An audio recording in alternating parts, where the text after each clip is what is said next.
Halo sahabat ngopi, apa kabar? Kembali lagi bersama saya Lucky Bayu Purnomo dan kali ini kita akan ngobrol prospek ekonomi dan investasi. Ngopi, ngobrol prospek ekonomi dan investasi. Untuk terus mendukung channel ini agar dapat memberikan informasi yang terbaik dan lebih baik secara terus-menerus, jangan lupa like, comment, share, and subscribe YouTube channel Ngopi.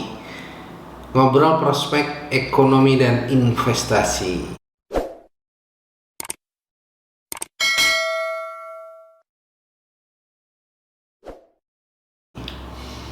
Sahabat ngopi, hari ini hari Kamis tanggal 10 Maret 2022 kita akan obrolin prospek yang sangat menarik. Di antaranya adalah prospek kinerja sektoral yang ada di Bursa Efek Indonesia.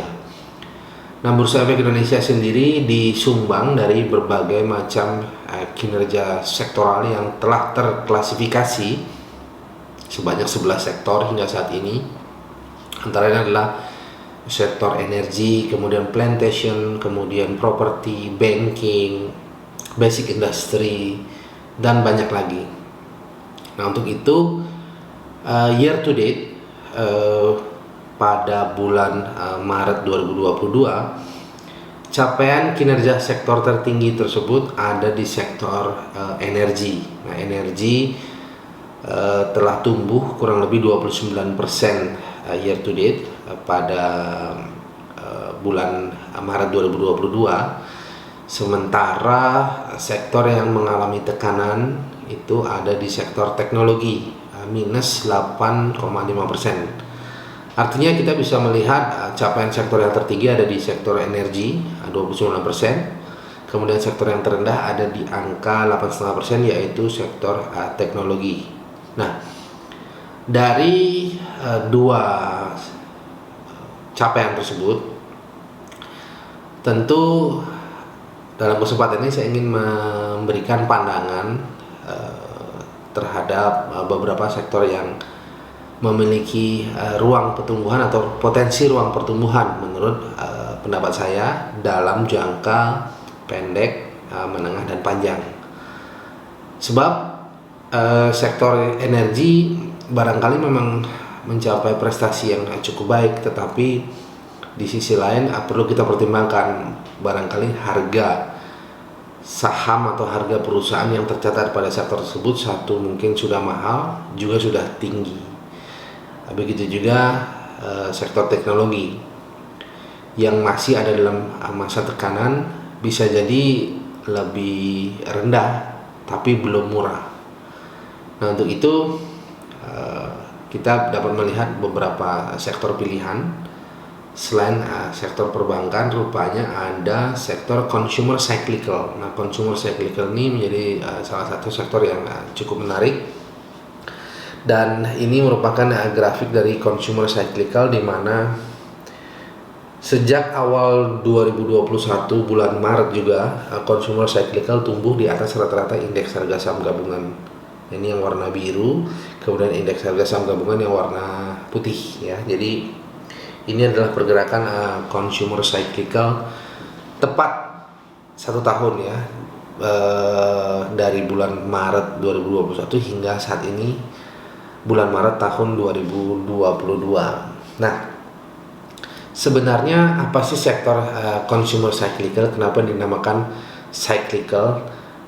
Dimana kalau kita perhatikan penggalannya yaitu consumer cyclical atau perputaran atau siklus yang ingin menjelaskan tata cara konsumsi atau ruang lingkup konsumsi. Nah, jadi cara kinerja sektoral ini atau bagaimana ruang lingkup kinerja sektor ini sangat berhubungan dengan konsumen atau yang mengkonsumsi berdasarkan siklus ya, siklus bisnis, siklus ekonomi, kemudian siklus produksi, siklus distribusi, siklus konsumsi itu sendiri. Nah, jadi Ini adalah sektor yang dimana perolehan pendapatannya, kemudian kinerja fundamentalnya itu sangat berhubungan dengan siklus perekonomian dan siklus bisnis dalam jangka pendek, menengah, dan panjang.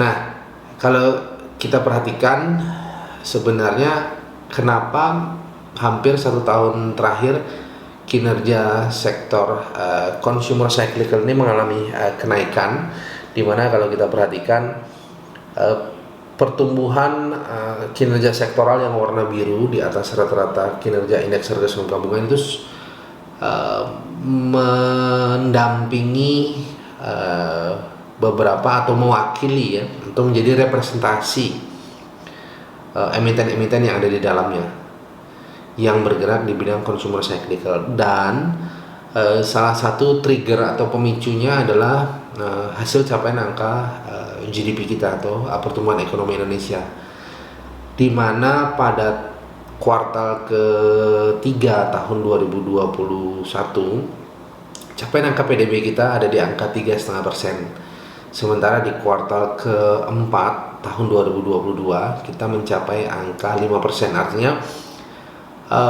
economic recovery itu menjadi salah satu trigger untuk pertumbuhan sektor consumer good. Sehingga rangkaian dari kegiatan usaha di sektor consumer cyclical, maksud saya, itu adalah beberapa emiten yang melaksanakan kegiatan bisnis berdasarkan siklus. Antaranya adalah bisnis pertelevisian. Nah, ini adalah kinerja emiten-emiten yang bergerak di bisnis pertelevisian atau broadcasting atau media. Nah, yang pertama itu adalah Intermedia Capital. Ya, Intermedia Capital itu ada di bagian warna putih ya, yang warna putih. Kemudian berikutnya adalah Viva. Nah, Viva ada di warna kuning. Kemudian SMA ada di warna hijau. Kemudian MNCN ada di warna merah muda. Ya, kemudian kinerja consumer cyclical sendiri ada di warna coklat muda ya.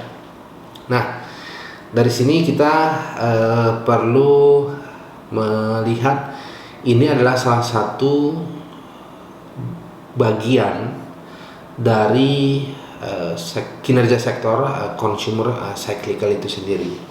Nah, dari sini tentu kita perlu melihat kenapa sih kita harus membedah beberapa komponen yang ada di sektor consumer cyclical. Oleh karena apa? Kita ingin melihat apakah siklus bisnis, siklus ekonomi yang sedang mengalami pertumbuhan itu dapat menjadi pemicu bagi kinerja harga saham atau prospek harga saham suatu perusahaan. Nah, untuk itu ini adalah capaian perolehan nilai aset dari setiap emiten yang ada di Bursa Efek Indonesia yang khusus melakukan bisnis pertelevisian. Nah, antara lain ada yang pertama adalah Net TV dengan capaian nilai aset itu 1,82 triliun per tanggal 31 Desember 2020. Dan Net TV memiliki kode Net TV ya. Jadi ini adalah capaian nilai aset dari Net TV itu sebesar 1,82 triliun. Berikutnya adalah MDIA. Nah, MDIA ini adalah Intermedia Capital dengan bisnisnya yaitu Antv. Capaian nilai aset ada di angka 6,73 triliun. 30 Juni 2021 berhasil membukukan capaian nilai aset tersebut. Selanjutnya adalah SCTV. SCTV itu kode sahamnya adalah SCMA. 31 September 2021 melaporkan capaian nilai aset sebesar 6,99 triliun. Selanjutnya kalau kita bicara masalah SCMA, ini menarik karena kita bicara televisi, rupanya SMA selain memiliki SCTV juga memiliki televisi berikutnya, yaitu Indosiar. Artinya SMA memiliki dua portofolio FTA, free to air bisnis, di mana salah satunya adalah SCTV dan Indosiar itu sendiri. Dan beberapa media platform lainnya yang cukup populer antaranya adalah video ya. Video itu barangkali menjadi salah satu portofolio strategis dari SMA untuk masuk ke ranah dan mengembangkan ke ranah digital. Berikutnya adalah Visi Media Asia atau VIVA dengan bisnisnya yaitu TV One. Nah, ini menarik juga. Rupanya Visi Media Asia bukan hanya memiliki TV One tetapi memiliki Antv. Nah, rupanya ini adalah induk usaha dari Antv atau PT Intermedia Capital tadi. Nah, VIVA sendiri yang menjadi kode saham dari Visi Media Asia memiliki capaian nilai aset 8,61 triliun 30 September 2021. Artinya ini adalah capaian yang memang secara comparable itu dapat dilihat di capaian nilai aset berdasarkan laporan kinerja perusahaan. Dan yang terakhir adalah MNCN atau MNCTV. Nah, rupanya MNCN selain memiliki MNCTV memiliki beberapa portofolio lainnya, antaranya adalah RCTI, kemudian iNews, kemudian GTV. Juga saat ini mengembangkan portofolio ke arah digital dengan memperkenalkan RCTI Plus.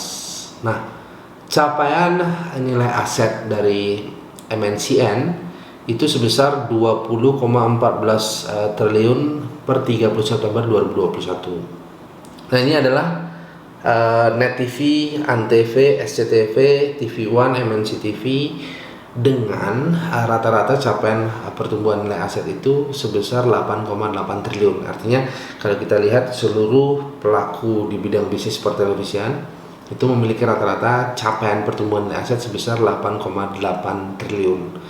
Ada yang di bawah rata-rata, ada juga yang di atas rata-rata. Nah, untuk itu kita perlu melihat sebenarnya bagaimana apresiasi pasar terkait dengan kondisi ini. Nah, ini adalah kinerja harga saham Net TV. Ya, Net TV pada tanggal 8 Maret 2021 ditutup di angka Rp417 per lembar saham. Untuk itu Net TV menjadi salah satu perusahaan go public pada bulan Februari 2022 di harga Rp196 per lembar saham. Nah, untuk itu capaian ini menjadi salah satu sentimen positif bagi kinerja bisnis pertelevisian yang menjadi perusahaan go public. Nah, ini adalah Net TV. Kemudian harga dari Net TV ada di angka Rp417 per lembar saham pada tanggal 8 Maret 2022 dengan aset 1,82 triliun rupiah. Oke, berikutnya adalah PT Intermedia Capital. Nah, PT Intermedia Capital ini adalah Antv itu sendiri. Nah, kode sahamnya adalah MDIA. Nah, ini adalah MDIA per tanggal 8 Maret 2022 ditutup di angka Rp50 per lembar saham. Nah, rupanya kita mau bicara sedikit ya mengenai MDIA. Ini adalah harga pembukaan ya di angka Rp50 per lembar saham. Rupanya ada proses tawar menawar pada bulan Maret hingga menguji angka Rp52 per lembar saham. Artinya kita bisa melihat apresiasi pasar itu ada di kisaran angka Rp50 hingga Rp52 per lembar saham. Nah, sementara MDIA sendiri memiliki aset sebesar Rp6,73 triliun. Ya, MDIA dengan bisnis Antv pada tanggal 30 Juni 2021 memberikan laporan kinerja perusahaan dengan capaian angka pertumbuhan aset di level atau di angka 6,73 rupiah. Nah, dari MDA dari Antv kita akan masuk ke emiten berikutnya, yaitu SCMA.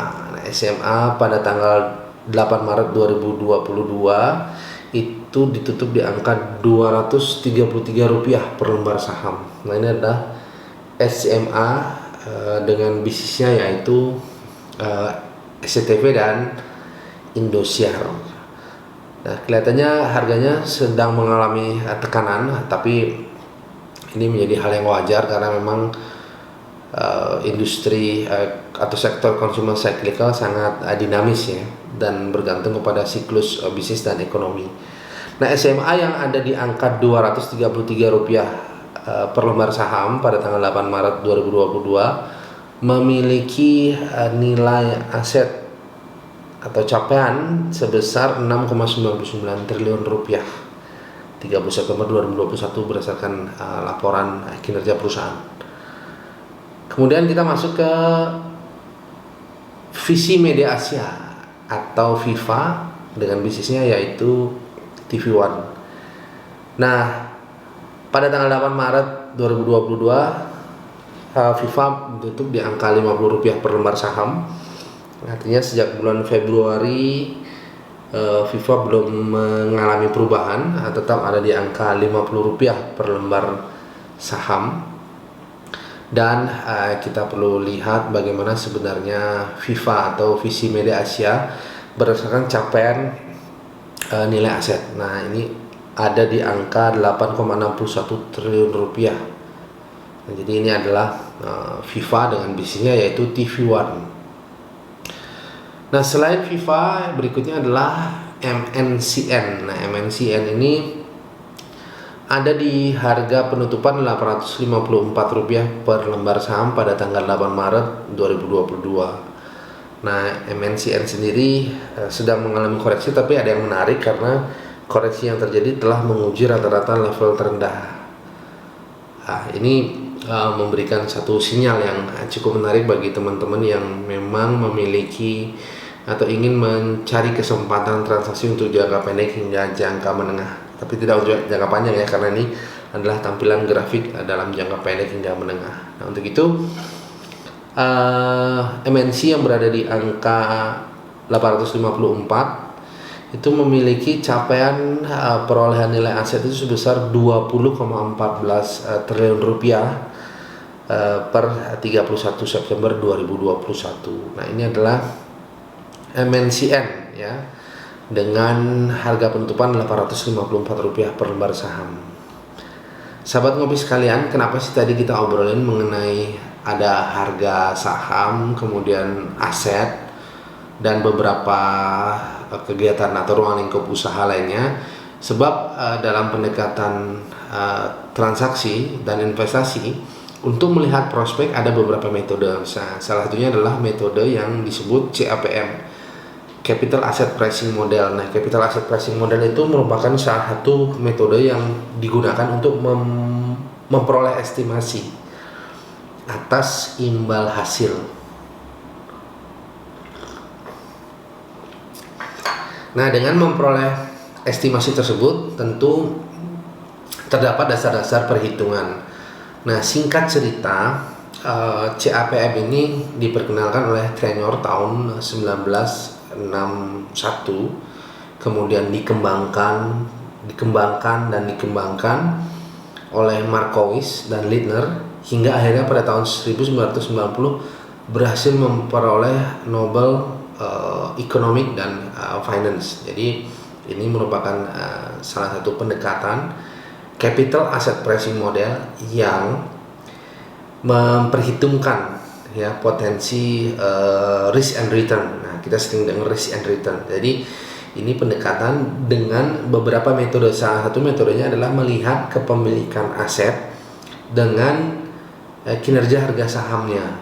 Nah, kemudian melihat lagi portofolio atau ruang lingkup kinerja perusahaan tersebut yang menghasilkan aset dan disumbang atau dikontribusikan dari diversifikasi kegiatan usaha yang dilakukan oleh perusahaan tersebut. Jadi mengapa tadi ada beberapa portofolio bisnis ya di bidang pertelevisian, bukan hanya TV aja, mungkin ada online, ada cetak, kemudian ada juga